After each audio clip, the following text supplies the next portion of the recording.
আমরা ফিরে এসেছি। আমরা তোমাদের ভারতের প্রাঙ্গণকে ভয় পাই না। আমরা রক্ত দিতে জানি। আমরা এই দেশকে রক্ষার্থে সার্বভৌমত্বে আমাদের বড়রা যে সিদ্ধান্ত দেবে আমরা তার পক্ষে কাজ করে যাবো ইনশাআল্লাহ। বাংলাদেশকে নিয়ে অনেক ষড়যন্ত্র করেছে। শেখ হাসিনাকে দিয়ে এই বাংলাদেশের স্বাধীনতার সার্বভৌমত্বকে ধ্বংস করেছে।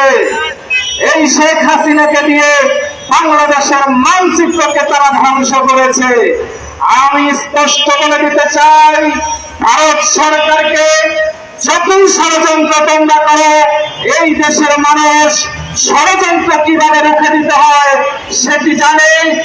উপদেষ্টা জনকের ভরত ভাই সহ জাতীয় নেতৃবৃন্দ আজকে এই ইন্ডিয়ার ব্যাপারে যে আলোচনা হচ্ছে এই আলোচনার প্রতিবাদে আজকে এখানে যারা উপস্থিত হয়েছেন সবাইকে আমার নাগরিক অধিকার আন্দোলনে ঢাকা মহানগর দক্ষিণের পক্ষ থেকে সবাইকে শুভেচ্ছা জানিয়ে আমার এখানেই বক্তব্য শেষ করলাম। আসসালামু আলাইকুম। ভারতীয় আগ্রাসন সব ক্ষেত্রেই প্রযোজ্য হয়েছে। প্রতিবাদী সরকার, আওয়ামী সরকার সড়ক জনপদ ভবনও সেই আগ্রাসী ভূমিকা রেখেছে। সেখানে কিছু আওয়ামী দূষকদের কুচক্রীরা বিগত 18 বছর লুটপাট দুর্নীতি করে সড়ক ভবনকে একটি ভাগারে পরিণত করেছে। জাতীয়তাবাদী মোনা ঠিকাদারদের প্রায় 100 কোটি টাকা বকেয়া রেখে তারা লুটপাট করেছে। আমরা অবিলম্বে এই বকেয়া টাকা ফেরত চাই।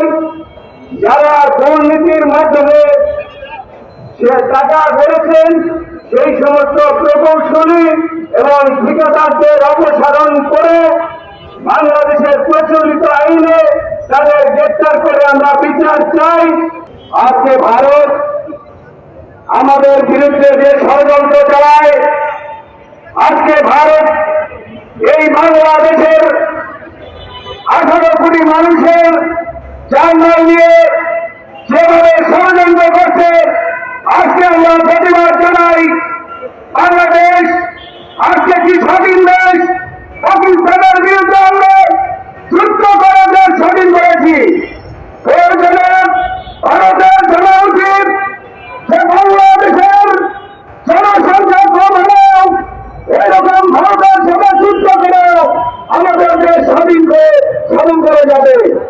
আজকে বাংলাদেশে 5ই আগস্ট পরবর্তী মাত্র জনতাদের গণঅভ্যুত্থান প্রকৃত স্বাধীনতার শেখ হাসিনা তার আপন ঠিকানা হিন্দুস্থানে আশ্রয় নিয়েছে এবং সেখানে আশ্রয় নেওয়ার পর থেকে বাংলাদেশে সেই ভারতীয় সরকারের মদতে তাদের পরামর্শে একের পর এক সার্বভৌমূলক কর্মকাণ্ড পরিচালনা করে যাচ্ছে। এর মূল লক্ষ্য হচ্ছে শেখ হাসিনা, আওয়ামী লীগ এবং এই হাজার হাজার ছাত্র জনতাকে হত্যা করলো, আহত করলো, তাদের বিচারের জন্য যে আন্তর্জাতিক অপরাধ ট্রাইব্যুনাল গঠন করা হয়েছে, সেই অপরাধ ট্রাইব্যুনালের বিচার থেকে রক্ষা পাওয়ার জন্য তারা একটি পায়রা করছে।